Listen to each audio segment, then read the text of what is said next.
आप देख रहे हैं जनवक्ता न्यूज, आपको रखे अपडेट। दोस्तों, देश में चारों ओर काफी समय से सिर्फ एक ही चीज चर्चा में है, एसआईआर एसआईआर एसआईआर। लोग इसी में व्यस्त हैं, इसी से त्रस्त हैं। और इस बीच क्या हुआ? वॉशिंगटन ने भारत पर एक कागज का बम फोड़ दिया। जी हां, आईएमएफ ने भारत के चमचमाते जीडीपी को अपनी रिपोर्ट में सीधे सी कैटेगरी में डाल दिया। यानी हमारी सरकार जो 8.2% की चमक दिखाकर पूरे विश्व में अपनी कामयाबी का ढिंढोरा पीट रही थी, उस पर दुनिया बोली, भाई ये तो फोटोशॉप लग रहा है। उधर एसआईआर में सब डूबे थे और इधर हमारी अर्थव्यवस्था विश्व पटल पर बेपर्दा हो गई। जी हां, ये सब क्यों और कैसे हुआ, आज की रिपोर्ट में हम आपको पूरे विस्तार से बताएंगे। मैं हूं पुष्पेंद्र श्रीवास्तव और आप देख रहे हैं जनवक्ता न्यूज। आपको आज बहुत सरल तरीके से यह भी बताएंगे कि आखिर आईएमएफ से हमें क्यों पड़ा है सी ग्रेड का तमाचा। बात करेंगे एक ऐसे मुद्दे की जो भारत की तेजी से बढ़ती अर्थव्यवस्था पर सवाल खड़े कर रहा है। अंतरराष्ट्रीय मुद्रा कोष यानी आईएमएफ ने भारत के जीडीपी डेटा को सी ग्रेड किया है।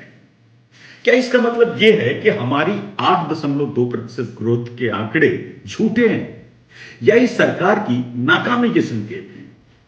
आज हम तथ्यों की इस कहानी को खोलेंगे कि सी ग्रेड क्यों मिला, अर्थव्यवस्था पर इसके असर की और सरकार की नाकामी की। आईएमएफ मतलब इंटरनेशनल मनी फंड, दुनिया का आर्थिक मीटर या यूं कहें कि मॉनिटर। यह संगठन 1944 में बना और 191 देश इसके सदस्य हैं। यह सबकी अर्थव्यवस्था पर पैनी नजर तो रखता ही है, साथ ही साल में एक बार सब देशों को रिपोर्ट कार्ड भी थमा देता है।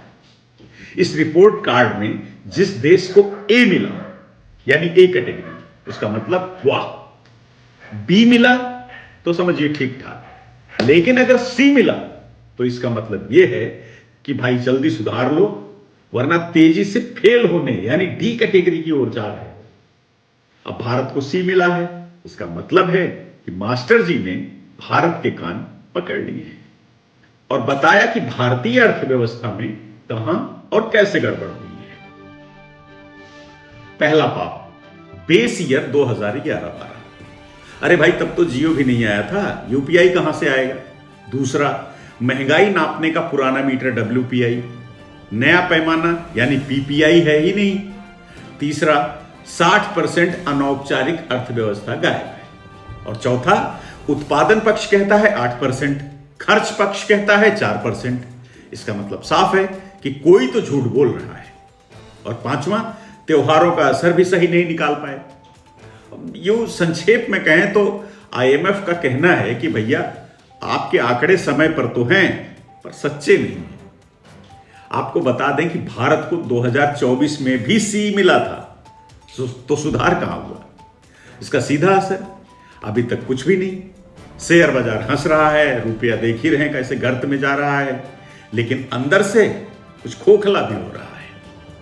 आरबीआई को सही मुद्रास्फीति नहीं पता तो ब्याज दरें भी गड़बड़। विदेशी निवेशक सोचते हैं कि भैया जब डेटा ही फर्जी है तो पैसा कहां डालें और क्यों डालें।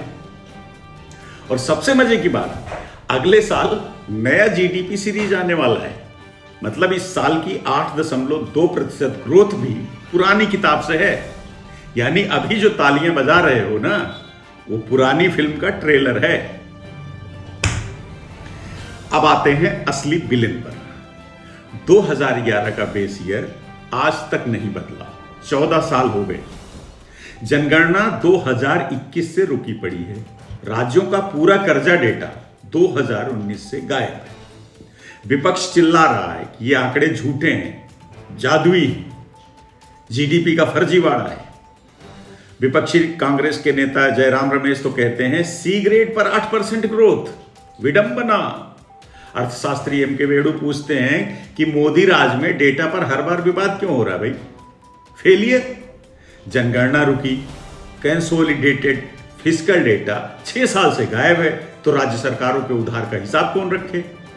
अनौपचारिक सर्वे कमजोर है, एनएसओ की स्वायत्तता पर भी सवाल है, लेकिन वित्त मंत्रालय बोलता है कि हम तो सुधार कर रहे हैं। पर सवाल यह है कि भाई सुधार 2026 में आएगा, तब तक सी ग्रेड की शर्मिंदगी आखिर ये देश क्यों झेले?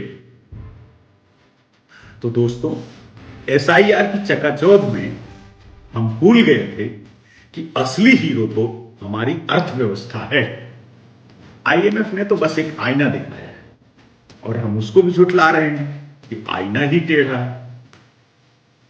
2026 में नया जीडीपी आएगा, नई जनगणना होगी, नया पीपीआई बनेगा, लेकिन सवाल यह है कि तब तक सी ग्रेड की ये शर्मिंदगी हमारे माथे पर चिपकी रहेगी।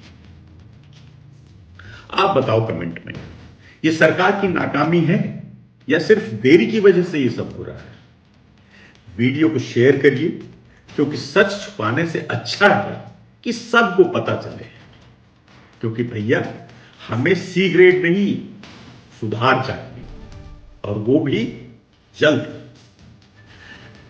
तो मिलते हैं जनवक्ता के अगले एपिसोड में। तब तक आप अपना और अपनों का ख्याल रखिए, और हां, फिलहाल आंकड़ों पर भरोसा कम करिए। जय हिंद।